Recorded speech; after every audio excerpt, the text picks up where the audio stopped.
Solo soy testigo, como un flash, un relámpago,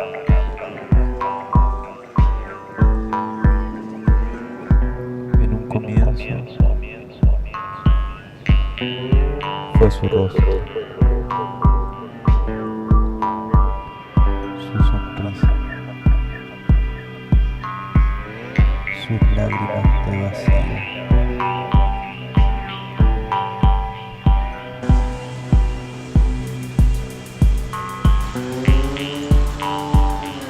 Paseándose por sus ojos húmedos,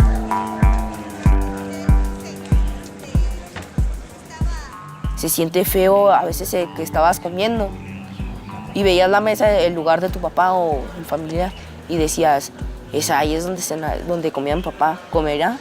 O a veces que entrabas a su cuarto y decías, ¿mi papá dormirá? ¿Qué México les estamos dejando?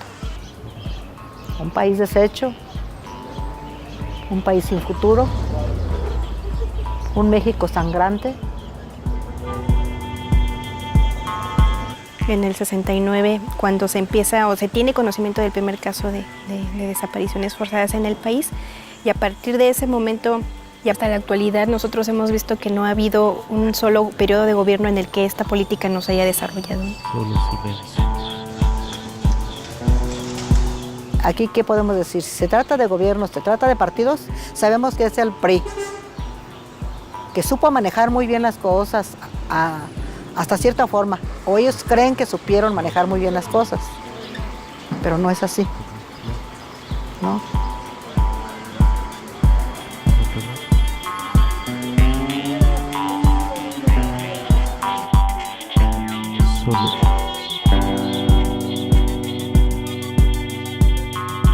Solo silencio. Ella, Mónica, desapareció en el año 2004. Hay hasta ahorita 4 personas responsables, 3 de ellas están presas, están sentenciadas, 2 directamente por el secuestro de Mónica, puesto que estos sujetos son judiciales del Estado de México y su familia.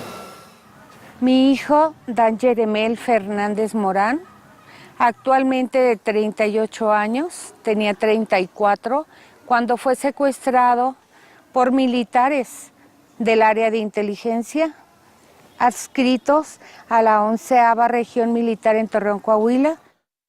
Y ando en busca de mi hijo desde el 21 de marzo del 2009, que desapareció en Piedras Negras, Coahuila, junto con 12 personas del Estado de México.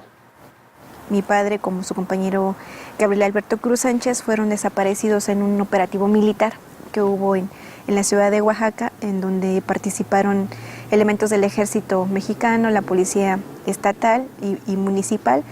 Los tuvieron en las instalaciones de la Procuraduría del Estado de Oaxaca, en donde los torturan y los entregan posteriormente al ejército.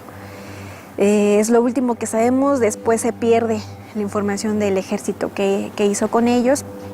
Mi padre pertenece a una organización de derechos humanos. Esta organización en específico se dedica a exigir justicia de los casos de desaparición forzada de los años 70.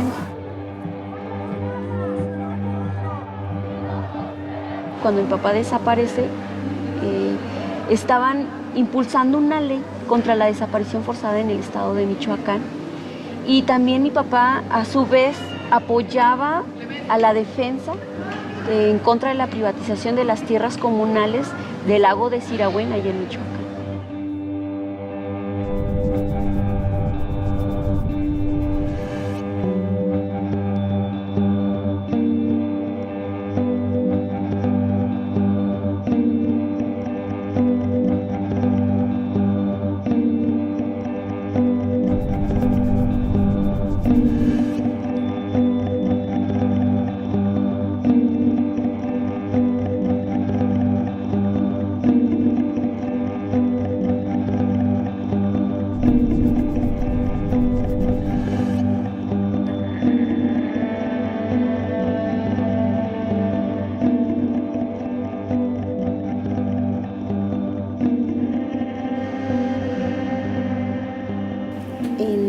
2003-2002 se creó una fiscalía y de ahí se abrieron muchos casos en donde familiares, sobre todo de la zona de Atoyac, de algunos otros lugares del país, pero el principal estado que fue impactado por este periodo conocido como Guerra Sucia fue el estado de Guerrero. Todos esos son expedientes que sí tienen una connotación clarísima de desaparición forzada, porque en su mayoría esos expedientes son de personal del ejército. Sí ha habido un cambio, porque en ese periodo, en esas épocas, en la década conocida como la Guerra Sucia, había un patrón muy claro, ¿no? Que estaba enfocada la desaparición hacia ciertos sectores que eran, por ejemplo, activistas, luchadores sociales o gente que era identificada como pertenecientes a grupos armados, por ejemplo, o a la guerrilla, ¿no? A partir de Calderón se ve un cambio en la forma en cómo operar esta práctica de la desaparición forzada y se empieza como a ampliar mucho, ¿no? Hacia los sectores a los que se empieza a desarrollar la desaparición, y ahora se sigue dando la desaparición en contra de luchadores sociales, pero también a otros sectores que no están precisamente organizados, ¿no? Y el promedio son gente joven, son gente en edad productiva, estudiantes, trabajadores jóvenes, profesionistas muy jóvenes.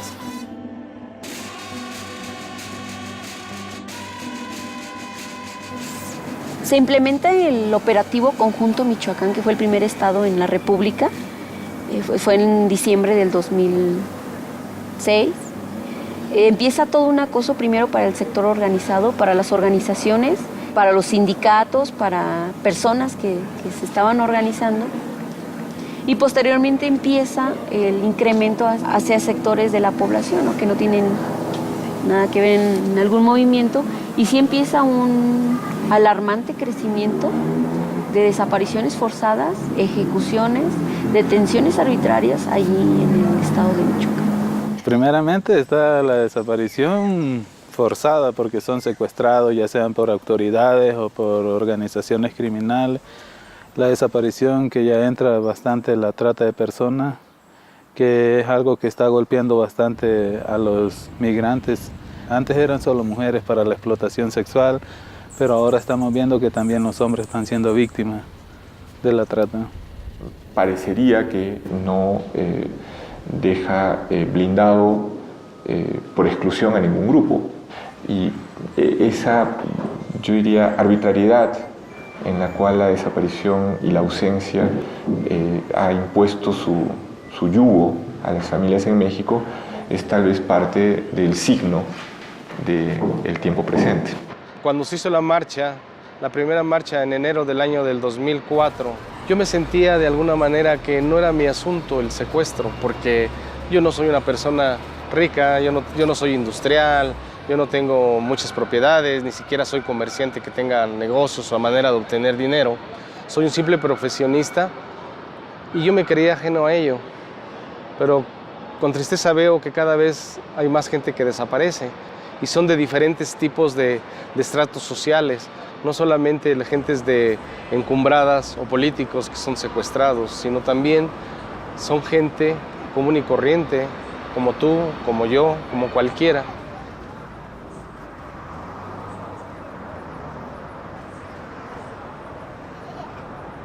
El aumento de violaciones a derechos humanos en general, ejecuciones extrajudiciales, desapariciones forzadas, ha sido directamente proporcional a la presencia de fuerzas federales, o sea, la militarización. Se siguen cometiendo estos casos, pero han sí tratado de ser invisibilizados también, ¿no? Porque obviamente esto tiene un mayor peso y mayor responsabilidad para el Estado. Esta supuesta guerra que desató Calderón en contra de la delincuencia organizada, se empezaron a dar las desapariciones forzadas cometidas por grupos de paramilitares, ¿no? Estos grupos que el Estado dice no pertenecen al gobierno, pero que sin embargo se ha podido evidenciar que estos grupos actúan con la autorización y el apoyo del Estado y son quienes empezaron a cometer las desapariciones. ¿Cuál ha sido la dificultad? En principio, la dificultad primaria es una ley que no ayuda. La segunda dificultad es una dificultad que inicia desde el gobierno anterior, y es la persistente negativa de reconocer que había un problema. Por esa ausencia de importancia y entendimiento político y en muchos casos de ausencia de política pública sobre desaparición, muchas familias están desatendidas y por lo tanto hay un universo de casos que flota en no solo la indefinición, sino inclusive la inexistencia en las cifras oficiales.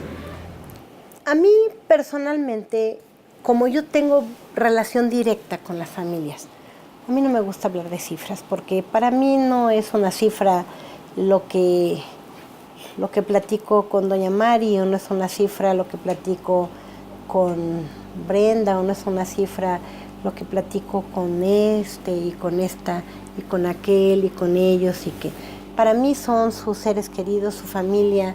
Para nosotros, los familiares de los desaparecidos, las víctimas indirectas, sí son muy importantes las cifras, ¿sí?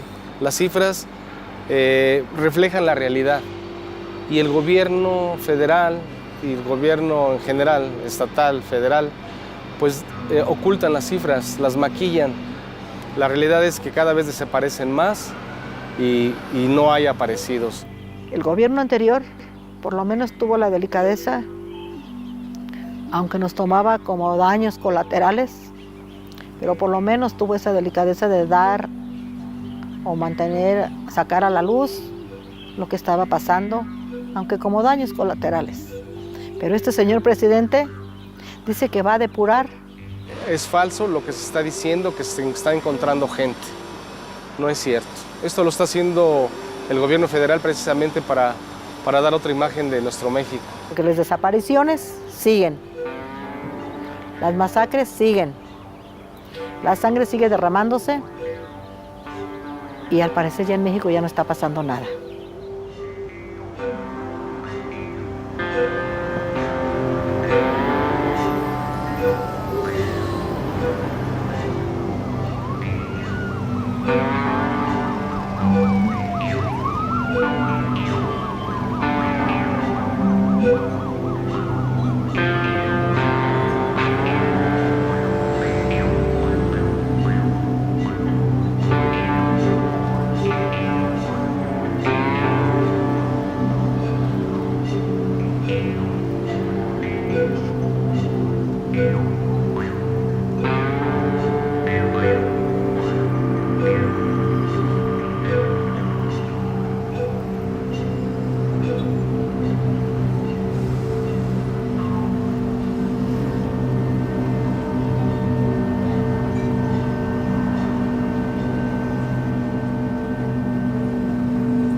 Estas desapariciones y todas las desapariciones, entonces la total responsabilidad por acción, omisión o aquiescencia es del Estado.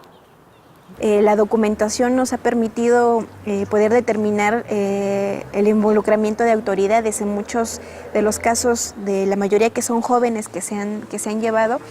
Mi hijo, como a las 11:30 de la noche, le manda un mensaje a mi hija, donde le dice que lo está persiguiendo la Policía Municipal de Apatzingán, y hasta la fecha no hemos sabido nada de él.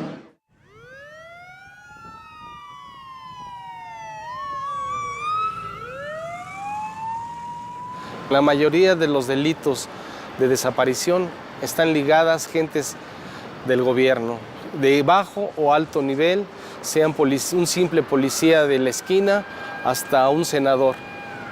¿Sí? Hay gente implicada en diferentes negocios turbios, de prostitución, de muchas cosas, de delitos de narcotráfico, que implica precisamente es el origen de toda la problemática en nuestro país.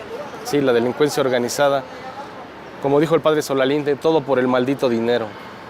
De castigar a los culpables tampoco lo está llevando a cabo, al contrario, están obstruyendo al negarnos en un principio acceso a los expedientes, al estigmatizarnos cuando acudimos a los ministerios públicos. Por ejemplo, en noviembre pasado, al contrario, regresaron a victimizarme, vinieron 4 ministeriales de Cuauhtémoc a decirme que mi hijo yo lo tenía. Hay cuenta que llegaron y dijeron, primero me hablaron por teléfono y me dijeron que lo andaban buscando. Claro que yo no sabía que eran ellos, ¿verdad? Entonces yo les seguí la corriente. Entonces en eso que iba a colgar el teléfono, mi teléfono está junto a la puerta. Los veo que están afuera en el portón, ¿verdad? Entonces ya colgué y fui. Y les dije que se les ofrecía. No, es que andamos buscando a César Gonzalo. Es que aquí está. Pero ¿por qué ellos ya me habían hablado por teléfono? Es que él está aquí. Digo, claro que no. Digo, él está desaparecido, ustedes lo andan buscando. Dijo, no, dijo, él está trabajando aquí en Ciudad Juárez, sacó un IFE. Claro que no, le digo, pues demuéstrame, enséñame el IFE y todo, ¿no? No trae nada, ni una prueba, nada más. No, pues déjenos entrar y que eso. A toda hora siempre dijeron, hasta que se me iba a voltear a mí porque lo estaba escondiendo. Que yo me veía muy bien, ¿cómo iba a estar tan bien si tienes un hijo desaparecido? Como hay impunidad en todos los casos, tanto en los casos que se cometieron en los años 60, 70, eso ha dado pie a que precisamente los casos actuales no se investiguen tampoco, ¿no? O sea, no hay ni un solo responsable que esté siendo castigado por esos crímenes que se cometieron en el pasado, y eso también ha perpetuado la impunidad hasta el momento, ¿no? Bueno, desgraciadamente estamos luchando nosotros contra un gobierno corrupto, contra alguien egoísta que nomás piensa en sí mismo, en su poder, y no le importa esto que a nosotros nos ha pasado. El obstáculo más grande que nosotros hemos visto es de que no nos toman en cuenta nuestras denuncias porque dicen es que ustedes son migrantes, ustedes son ilegales, ustedes no son de este país. Entonces estamos viendo una discriminación completa, ¿sí?, hacia los centroamericanos.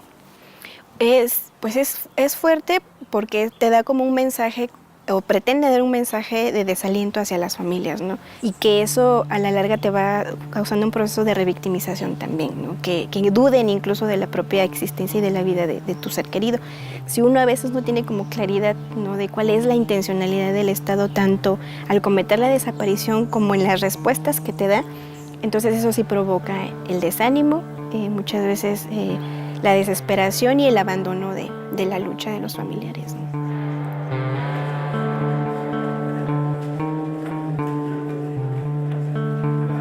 Y en la fiscalía pues tengo el expediente más grueso de todas las jóvenes en Ciudad Juárez, más sin embargo pues es puro papel, un grosor de puros papeles.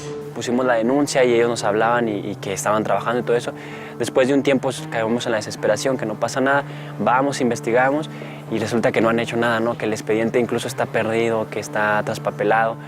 El 15 de abril de este año va a la MP y me notifica que en los restos que habían encontrado en el Valle de Juárez, que supuestamente estaba mi hija, que uno de esos restos era mi hija. Cuando yo les he dicho que no es mi hija y fui y les dije que ¿por qué la cambiaban? Sí, a mí ni me habían dicho nada, ni me dijeron nada que iban a hacer eso. Nos cuesta mucho trabajo a las víctimas porque todos en algún momento hemos sido investigadores, hemos sido los que ponemos el dedo y denunciamos porque tenemos pruebas de que ciertos sujetos actúan. Cuesta mucho trabajo llevarlos a proceso. Se arriesga la vida de algunos policías buenos en detener a los sujetos, a los delincuentes, para que al paso de unos meses, un juez impreparado, un juez insensible o un juez corrupto los libera. Como no pasa nada, pues siguen desapareciéndose, se la siguen llevando como nada. ¿Por qué? Porque no hay una ley, no hay un delito que perseguir. El gobierno no nos da muchas respuestas. Nos dice que palabras como que son muchos los casos, que lo que más como nos ha hecho nosotros como contra una pared es el que ellos muchas veces acepten que no tienen la capacidad o que no saben. Y les pregunta a uno, bueno, ¿y luego para dónde? ¿Qué es lo que siguen? Y nos han dicho que muchas veces que no saben, que es algo que está surgiendo, que algo nuevo, que no hay protocolos para esto.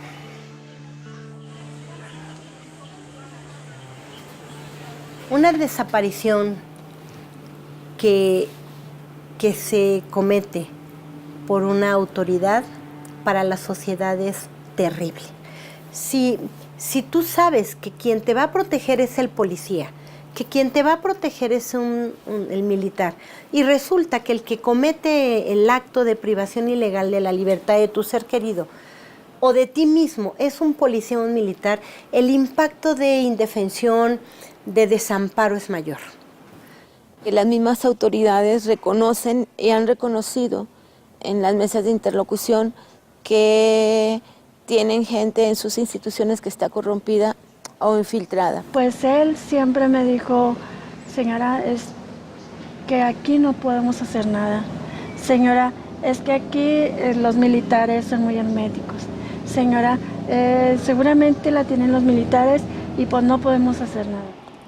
En la Procuraduría lo que está ligado con desaparición forzada son básicamente desapariciones cometidas o con la presunción de que fueron cometidas por militares o por marinos, por policías federales. En la unidad de búsqueda tenemos, cuando mucho, 5 o 6 casos en donde hay la presunción de que se cometieron de manera directa por autoridades de algún nivel de gobierno. Nosotros creemos que el gobierno sabe dónde están nuestros hijos y que él, como nos ve cada mes, cada 2 meses, pues él sabe exactamente lo que nosotros hacemos y él sabe como que hasta dónde nos puede llevar y decir, esta línea no la puedes cruzar porque a lo mejor ya te vas a dar cuenta de lo que quizás nosotros intuimos o creemos saber.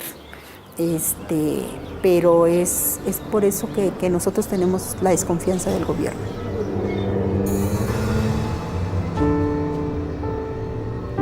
Pero yo quería que ya terminara el mundo ahí. Yo quería que ya, si no lo encontrara, pues ya. Es que es una cosa que no se la puedes recomendar. O sea, ¿cómo? Es una suspensión de nuestras vidas, porque nos sentimos atrapados de tal manera que no puedes seguir siendo la misma. No eres la misma porque, es muy difícil porque nosotros no podemos vivir un duelo porque no sabemos si están o no están.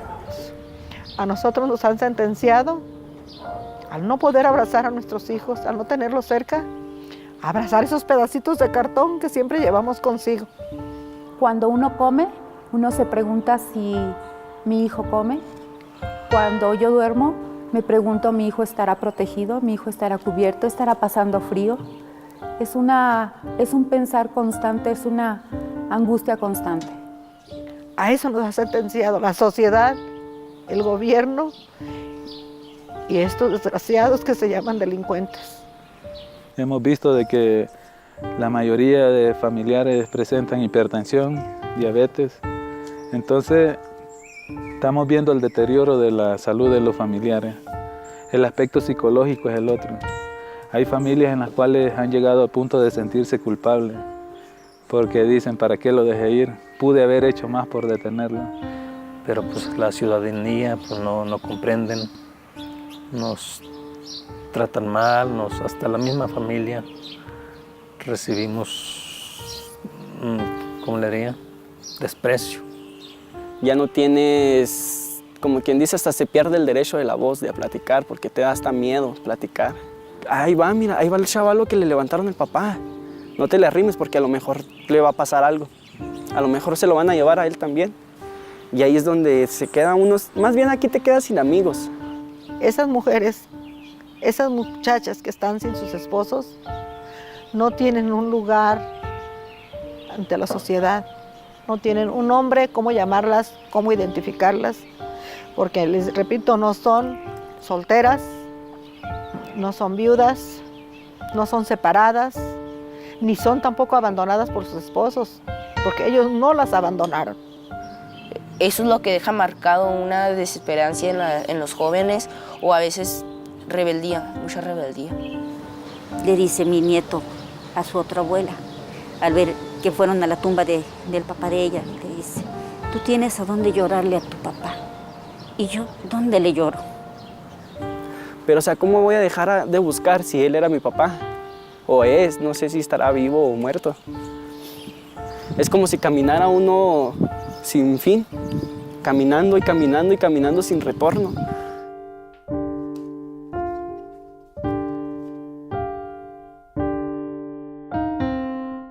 En todos los casos, yo no he conocido un solo caso en el que nos haya dado la estigmatización primero de nuestros familiares, ¿no? El hecho de decir que si fueron desaparecidos fue por algo, porque pertenecían o a la delincuencia organizada o porque estaban ligados a grupos terroristas o cosas así, ¿no? Sí, inmediatamente les dicen, si es mujer, no, pues que se fue con el novio. Y si es hombre, no, pues es que andaba con esas personas, andaba de maleante, por eso se lo llevaron. Y esto lo hacen con la intención precisamente de aislar a las familias que deciden organizarse en búsqueda de sus seres queridos, aislarlos del resto de la sociedad, ¿no? A nosotros nos tratan como criminales, como un arma que tiene el gobierno para criminalizar a nuestros seres que estamos buscando, nuestros seres queridos. Entonces nos marginizan porque dicen, pues ¿en qué estaba metido? Era de lo peor, era esto, era el otro. Y no hacen conciencia de que era un ser humano como cualquier otro. La revictimización comienza y se extiende desde la estigmatización hasta, obviamente, cosas en las que jurídicamente uno sabe podrían existir situaciones en que justamente porque hay autoridades involucradas, parte de esas redes de infiltración de los sistemas institucionales estén en la ventanilla de recepción de las quejas y de tratamiento de las víctimas, lo cual a su turno ha llevado, y lo sabemos y se ha documentado, a que las familias no solo sean revictimizadas en una teoría, sino que sean asesinados o desaparecidos por buscar a sus desaparecidos.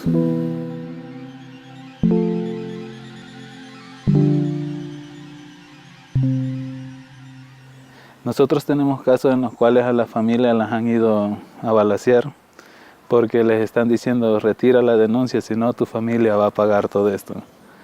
Entonces hay un cierto temor de la familia de poner la denuncia o de seguir la lucha que se está haciendo. Porque esto del crimen organizado no solo es aquí en México, sino que abarca todo Centroamérica y más abajo.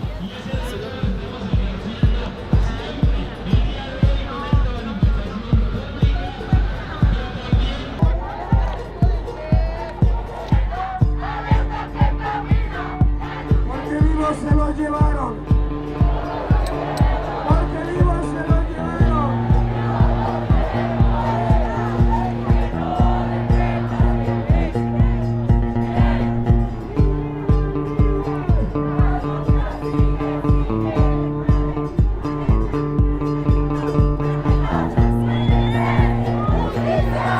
Cuando tenemos un familiar desaparecido, nuestra vida cambia por completo. Nos tenemos que poner a documentarnos de manera personal o en el comité de familiares o entre familiares y nos damos cuenta que el Estado no está siendo responsable en cumplir con lo que es su obligación. Ahí es como nuestra segunda familia, ¿no? Ahí todos estamos reunidos, ahí cada vez estamos tejiendo, como hemos dicho, y cada vez que vamos, esa red se va tejiendo más fuerte y más fuerte. Como les dije ahorita desde el principio, porque ahí sentimos el mismo dolor. Se han originado diferentes grupos, digamos, ¿no? de organizaciones. Sabemos quienes, como en nuestro caso, yo soy hija de un desaparecido. Hay mamás, hay esposas. Entonces nos da esa oportunidad de fortalecernos entre nosotras mismas de manera emocional, porque el compartir nuestros sentires, nuestros sentimientos, entonces eso ya nos va fortaleciendo. También nos damos cuenta que no estamos solos, que somos una gran familia, que nos estamos abrazando mutuamente. Y eso te fortalece, ¿no? Por eso es importante que haya una conciencia plena de los familiares, de los amigos, de la sociedad. Porque yo tengo la percepción de que la sociedad se está acostumbrando, como que se van acostumbrando al dolor, a ver tanto dolor de tanta gente que estamos sufriendo y se acostumbran. Tenemos que ser conscientes de la situación que se está viviendo, del no esperarnos precisamente a tener un familiar desaparecido, a ser un poquito más empáticos, ¿no? con los familiares que están viviendo esta situación, y a ser críticos también en cuanto a la información que se nos dan. Hoy somos nosotros. Yo no quiero que a nadie le pueda pasar lo mismo. Y por eso que hagan conciencia de que si se unen a nosotros en una marcha, cuando estemos en una protesta, para nosotros es un apoyo, un consuelo. El que nos tiendan una mano, un abrazo, una sonrisa, pero sinceras, que no nos criminalicen tampoco. La desaparición forzada es una estrategia en la que el Estado pretende generar un terror en toda la población.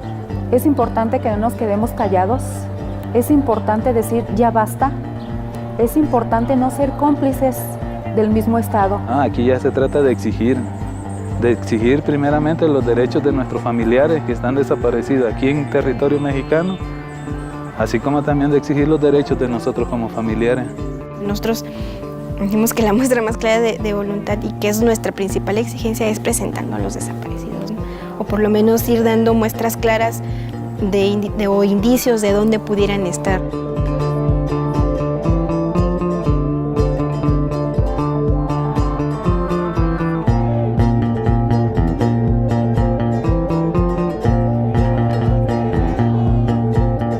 La desaparición forzada nos afecta a todos como sociedad mexicana.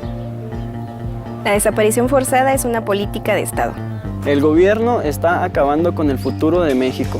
La desaparición forzada nos afecta a todos por igual. Exigimos alto a la impunidad. Exigimos mecanismos de búsqueda adecuados. Exigimos que el Estado reconozca su responsabilidad. Exigimos castigo a los culpables.